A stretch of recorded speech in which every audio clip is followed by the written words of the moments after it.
एक तस्वीर सामने जो निकल के आ रही है उसमें यह है कि ममता बनर्जी इतनी लंबे टाइम होने के बाद भी अभी उसकी एंटी इनकम्बेंसी उस स्तर पर नहीं है जो होनी चाहिए। और यहाँ पर बीजेपी ने भी इस बार उनके लिए काफी मुसीबत पैदा करती है, क्योंकि हर बार जब भी बंगाल के चुनाव को देखें, खास तौर से जब सीधे सीधे सामने ममता बनर्जी और बीजेपी ऐसे टक्कर ले रहे हैं, तो ऐसी परिस्थितियों में ऐसा लगता है कि मतलब एक बहुत, जिसे कहते हैं ना, युद्ध में दो बराबर लेवल के लोग लड़ रहे हैं और देखना दिलचस्प होता है कि कौन जीत रहा है कौन हार रहा है। इस बार ममता बनर्जी के लिए एसआईआर की वजह से बहुत प्रॉब्लम्स हैं, ये बात सच है। मतलब काफी जो निकल के आ रही हैं बातें सामने, जो फीडबैक्स आ रहे हैं, तो क्या वाकई में इनको ये इम्पैक्ट करेगा? Number one. नंबर टू, ये पूरा जो इस वक्त सीक्वेंस चल रहा है, इसमें ये भी माना जा रहा है कि बीजेपी जो है उसके लिए भी कुछ ऐसे विपक्ष के लोग चाहिए जो कहीं ना कहीं उनको सपोर्ट करते रहे, क्योंकि इस वक्त देश में राज्यों को अगर देखा जाए तो लगभग विपक्ष बिल्कुल धरातल पर चला गया है, बिल्कुल जमीन पर चला गया है, बहुत मुश्किल से फाइट कर पाता है और बीजेपी की स्टेट्स बढ़ती जा रही हैं। ऐसे में कुछ स्ट्रॉन्ग लीडर्स का रहना जरूरी है, वो भी इस तरह के लीडर खासतौर से जो कि बीजेपी को कहीं ना कभी सपोर्ट करते रहे, जैसे ममता बनर्जी ने भी किया था। तो ऐसी सिचुएशन में क्या आपको लगता है इस तरह की कोई अंडरस्टैंडिंग इन दोनों के बीच में हो सकती है कभी, कि उतनी सख्ती से ना जाए? क्योंकि नरेंद्र मोदी भी दीदी दीदी करके कितने ताने मारे, लेकिन दीदी बोल करके दीदी मान तो लेते ही हैं। नहीं, आप ये सब मीडिया का स्टोरी है। अभी जैसा हालत है, मोदी का कोई चांस ही नहीं है तृणमूल के साथ कोई टाई अप और ममता बनर्जी के साथ टाई अप करने का, because both of them are in the two polar opposite camps. सबसे बड़ा चीज जो आपको बोला था, बांग्लादेश होने का बाद एंड वो जो जमाती जो influence in Bengal and Bangladesh border and वो जो बंगाल बॉर्डर जो पोरस है, इसके लिए मोदी का पास कोई ऑप्शन नहीं है but to have some friendly government and friendly not like Mamata जो पार्लियामेंट में हाथ फाथ उठा देगा, ऐसा जरूरत नहीं है उसका। वो लेने का उनका बिल फिल वो सब लेने का आधा डिफरेंट तरीका है। उनका वेस्ट बंगाल में एक गवर्नमेंट चाहिए। आप लोगों को एक्चुअली हम पहले भी बताया था, 1971-72 में इंदिरा गांधी जैसा लेफ्ट को हटा दिया था, मैसिव रिगिंग किया था, उस जमाने में हो सकता था, एकदम हटा दिया था, क्योंकि बांग्लादेश क्रिएट हो रहे थे। इंदिरा गांधी के चाहिए था वेस्ट बंगाल में अपना गवर्नमेंट, उसके सिद्धार्थ शंकर राय के भेज के वो गवर्नमेंट बनाया था। मोदी का हालत उसी है, मगर प्रॉब्लम है इंदिरा गांधी का जमाना नहीं है, रिगिंग आप नहीं कर सकते हो, जो भी करोगी आपको रूल मुताबिक करने पड़ेगा। वही वो कर रहे हैं, वो ममता का साथ तालमेल नहीं हो सकता है। नंबर टू, आपने बोला जब ममता का एंटी इनकम्बेंसी नहीं देख रहा है, आप एंटी इनकम्बेंसी कैसे देखते हो? आप मीडिया से देखते हो? मीडिया तो पेड मीडिया है, ममता पास तब कैसे देखते हो? एंटी इनकम्बेंसी आप देखोगी जब देखोगी बीजेपी का जो वो तो रिजल्ट तो बाद में दिखाई जाएगा, बट रिजल्ट के पहले आप जो ओपिनियन पोल और नहीं तो एग्जिट पोल जो करोगी, वो तो आपको आदमी को देख के पहचान ऑलरेडी आ गए हैं। जो ओपिनियन पोल आ रहे हैं इस वक्त चैनल्स में देखा जाए तो उसमें भी बीजेपी से ज्यादा बढ़त है इस वक्त ममता बनर्जी की सीट को, मतलब इसकी पार्टी को। चैनल में जो सब ओपिनियन पोल आ रहे हैं, वो ओपिनियन पोल थोड़ा डिस्काउंटेड है। वो क्या है, ग्राउंड लेवल में तो हर जगह में नहीं होता है ना। तो आपके मुताबिक बीजेपी एज पे चल रही है इस वक्त? ऑफ कोर्स बीजेपी अभी एज पे चल रहा है। सबसे बड़ा उसका देयर आर सर्टेन साइंस। एक साइन है, पुलिस थोड़ा सा न्यूट्रल हो गया। पुलिस अभी ममता का आदमी को, तृणमूल को पकड़ रहे हैं, उसको पिटाई कर रहे हैं, पुलिस पूरा सावधान हो गया। पुलिस तो सबसे पहले हवा समझती है। पुलिस ममता की नहीं सुन रही है उनके अंडर होकर के इस वक्त राज्य में? हाँ, नहीं सुनेगा तो अच्छा। पुलिस जो है, पुलिस सबसे पहले सब समझता है। इनफैक्ट जो सीनियर ऑफिसर्स की बात कर रहे हैं, सीनियर ऑफिसर्स की बात कर रहे हैं, सीनियर ऑफिसर्स की बात कर रहे हैं। नो ग्रास रूट लेवल पे। अच्छा, ग्रास रूट छोटी लेवल पे। इनफैक्ट सीनियर ऑफिसर कितना करेगा, वो नहीं हो सकता है। जो है वो तो बदल दिया, बट वो जो है ना ऑर्डिनरी जो पुलिस है, वो लोग भी उसका खिलाफ है। ममता का फेवर में कौन सेक्टर पुलिस है? जो एक टेम्पोररी वो एक पुलिस होता है, सिविक गार्ड बोलता है, वो टेम्पोररी है, वो 7-8 थाउजेंड महीना मिलता है, इधर उधर तोला कलेक्ट करता है।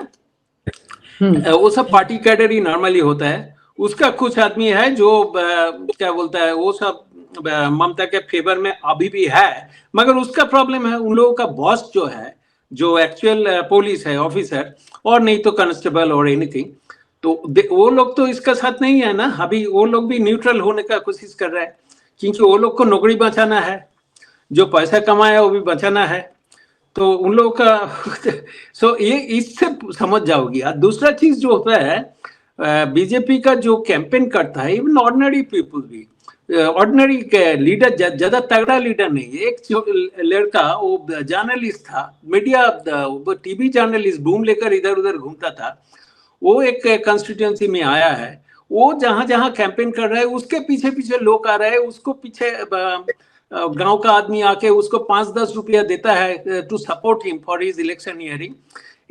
This support is spontaneous. Actually क्या हुआ, ममता जो एक वोट बैंक क्रिएट किया था, वो जो लक्ष्मी भंडार ऐसा 1,500 रुपया देकर, तो वो अभी तो एग्जॉस्टेड हो गया, और बीजेपी भी बोलने लग गया कि हम लोग 3,000 रुपया देंगे। नंबर 1।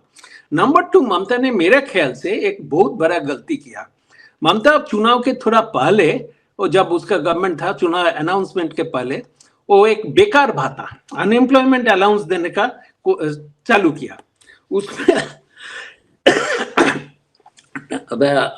सब 25 से 40 एज वाला आदमी को, जो those who are non working unemployed, उसको बोला रजिस्ट्री करो, 1,500 रुपया ले जाओ। तो कुछ बहुत आदमी लाइन दिया, बहुत आदमी बोले हाँ ठीक है, तो हमारा टैक्स का पैसा है दे दो, मगर हम लोगों का चाहिए नौकरी। मतलब वो जो दिया है, जो बेकार भत्ता जो देने का कोशिश किया है, वो मैसिव एंटी इनकम्बेंसी कैंपेन हो गया। वो एक गलत था। वो एक्चुअली वो भाता समझते हैं ना, भाता छोड़ के चुनाव का हवा जो उल्टा साइड में जा रहा है वो समझा नहीं है। उनको जो एडवाइजर है वो सब वही भाता भाता करके, उसमें ममता मार खा गया। ममता को बोलने का अभी कुछ नहीं है, तो उसलिए वो एसआईआर बोल रहे हैं, मगर एसआईआर में भी एक प्रॉब्लम है। एसआईआर में जो सब नाम डिलीट हुआ उसमें ज्यादा से ज्यादा मुस्लिम है, क्योंकि वो बांग्लादेश का घुसपैठी है। कुछ इंडियन भी है तो घुसपैठी भी नहीं है, ऐसा भी हो सकता है, गलती तो हो ही सकता है, मगर basically SIR has affected the Muslim community. Now Muslim community does not vote for, they vote only for Mamta. So जो SIR में जो काट गया, पहले तो जो मर गया एक्सेट्रा बहुत आदमी तो काट गया, एंड अभी जो सेकंड लॉट में भी जो काट गया, तो ये सब फॉल्स वोटर था, बहुत सारे फॉल्स वोटर था। एंड वो एक्चुअली ममता का एक प्रॉब्लम हो गया, वो सुप्रीम कोर्ट जाके फंस गया, क्योंकि ये अभी सुप्रीम कोर्ट का नजरदारी में हो रहा है, तो सुप्रीम कोर्ट के खिलाफ ममता जा भी नहीं सकता है। आज ही एक कैंपेन में वो बोलने का कोशिश किया है, उनका लॉयर एमपी है कल्याण बनर्जी को बोल के चुप हो गया, बोला हम तो इसके बाद छोड़ के और कुछ नहीं बोल सकता है। मतलब ममता बहुत गुस्से में है, मगर वो जो हुआ है सुप्रीम कोर्ट का नजरदारी में हो गया। सुप्रीम कोर्ट का appointed, basically supreme court endorsed जजेस, they have deleted the names, तो ममता का बहुत प्रॉब्लम हो गया। एंड और एक प्रॉब्लम हो गया, ममता सोचा था जो डरा के हम एसआईआर कैंसिल करेंगे, मुस्लिम लोग को थोड़ा सा चढ़ा के, एंड जो मालदा में जहाँ जो उस एरिया में हुआ है वो बहुत पोरस एरिया है, उसमें हम ठहरा है, तो उसमें बहुत बाहर का आदमी भी आ जाए, वहाँ इंडो बांग्ला बॉर्डर ट्रेड बहुत होता है, वहाँ एकदम वो एरिया ऐसा ही है। तो वहां से आदमी कलेक्ट करके 7 जजेस को एकदम ये कर दिया, घेराव कर दिया। ये बहुत गलत काम किया था, उसमें एनआईए आ गया, एंड सुप्रीम कोर्ट एनआईए को दिया है। अपेरेंटली एनआईए का कोई नहीं है, टर्म नहीं है, बट सुप्रीम कोर्ट बोला है हम I am invoking article 142 my special power and I am asking NIA to investigate. NIA investigate means जो घुसपट्टी है ऐसा तरफ है सब पकड़ जाएगा। ये बहुत तगड़ा प्रॉब्लम हो गया ममता का, एंड उसलिए कुछ गांव से तो जो लड़का लोग है वो तो भाग गया, नहीं ये अरेस्ट कर लेगा। लेकिन यहाँ पे एक दूसरा साइड ये भी है ना कि वो लोग ये सोच कर, क्योंकि वो यहाँ के कमाते हैं घुसपैठिए, वो सोच रहे होंगे कि भाई उनके नाम ना हट जाए, ये सारी दिक्कतें ना हो जाएं, तो किस तरह से ममता बनर्जी को ये लोग सपोर्ट देने की कोशिश करें, क्योंकि अगर उनका वोट बैंक, आप जैसा कह रहे हैं कि बहुत बड़ा वोट बैंक उनका है, तो वोट बैंक तो उनके लिए भी तो कुछ कोशिश करोगे। ऐसी कुछ चीजें दिखाई दे रही हैं क्या? ऑफ कोर्स वो लोग तो उसलिए ही तो नहीं, तो वो क्यों जाएगा पुलिस का डंडा खाने के लिए, वो क्यों जाएगा जेल में पढ़ने के लिए? वो आया है बिकॉज वो सोचा था कि दीदी बचा देगा हम लोगों को, हम लोग यहाँ कमाई कर रहे हैं, यहाँ रहने हैं, तो दीदी रहे तो हम लोग भी रह सकता है, क्योंकि अमित शाह तो बोल रहे हैं जो आइडेंटिफाई एंड डिपोर्ट, हम लोगों को पकड़ के भाग देगा। और बाहर से यदि बीजेपी गवर्नमेंट आते हैं तो वहाँ जो ये वेयर फेंसिंग जो हुआ नहीं, जो वो तो बना देगा, ये सब प्रॉब्लम है। तो या ऑफ कोर्स उन लोगों का सर्वाइवल इशू है, तो उसलिए वो लोग कर रहे हैं, तो सही बात है। मगर प्रॉब्लम जो ममता का है, वो लोग का वोट में तो तुम नहीं जीत सकोगी ना, एंड वो लोग को तुम जितना सपोर्ट करेगी उतना ही ऑर्डिनरी हिंदू नॉर्मल। आप ये कह रहे हैं कि एक तरह का डिवीजन है इस वक्त बंगाल में, कि बाहर के जो घुसपैठिए उसको लोग चाहते हैं कि वो चले जाएं, वो चाहते हैं जो रेजिडेंट जो वहां के लोग हैं। लेकिन ऐसे तो बहुत सारे लोग की लिस्ट निकल के आ गई है, जिनके खुद बीजेपी के कई लोग हैं जो बाहर से, मतलब बांग्लादेश से कहीं ना कहीं से ताल्लुक रखते रहे, और उनका कहना है कि कितने लोग के नाम कट गए ऐसे में, मतलब वो ही खुद बंगाली नहीं रहे हैं उनकी लिस्ट के हिसाब से। तो नहीं, कुछ बीजेपी का सपोर्ट बेस में जो मुतुआ कम्युनिटी है एंड कुछ राजवंशी है, they are basically scheduled caste and scheduled tribe community, वो लोग बीजेपी का सपोर्ट बेस में है। मगर उन लोगों का क्या है, नाम काट गया, क्योंकि वो लोग बाद में बांग्लादेश से इंडिया में आया था। वो लोग गलती से ममता को बात सुन के वो सीएए जो किया था उसमें अप्लाई नहीं किया था। वो सोचा था सीएए करेगा तो पुलिस पकड़ के हमको भगा देगा। तो इंडिया का जो रूल है वो वेरी क्लियर है, सर्टेन डेट, आई थिंक 31 दिसंबर 2014 24 तक जो आया है, सबको लीगल राइट दिया है to stay in this country. तो ऐसे बहुत आदमी जो गलती से वो वोटर कार्ड फाट लेकर वोटा था, उन लोगों का नाम काट गया। बट जो अप्लाई किया उन लोगों को फिर वोटिंग राइट मिल गया, तो उन लोगों को मिलेगा इवेंचुअली।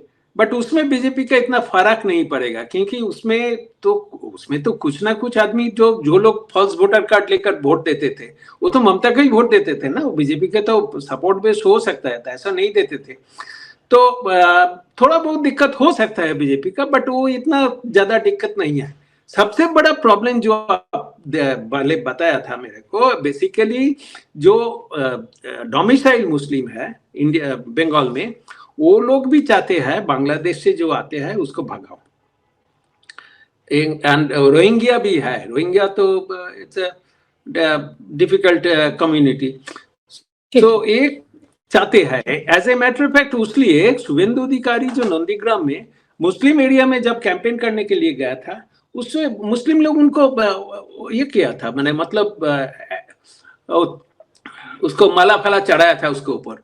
तो वो भी प्रॉब्लम है। ममता का कैंपेन थोड़ा सा, व्हाट शुड आई से, थोड़ा सा नहीं ज्यादा ही गलत है अभी। और आप हमसे जुड़े रहने के लिए सब्सक्राइब करें YouTube पर, फॉलो करें Twitter पर और लाइक करें Facebook पर। और ज्यादा जानकारी के लिए आपको टाइप करना होगा सिर्फ न्यूज नशा।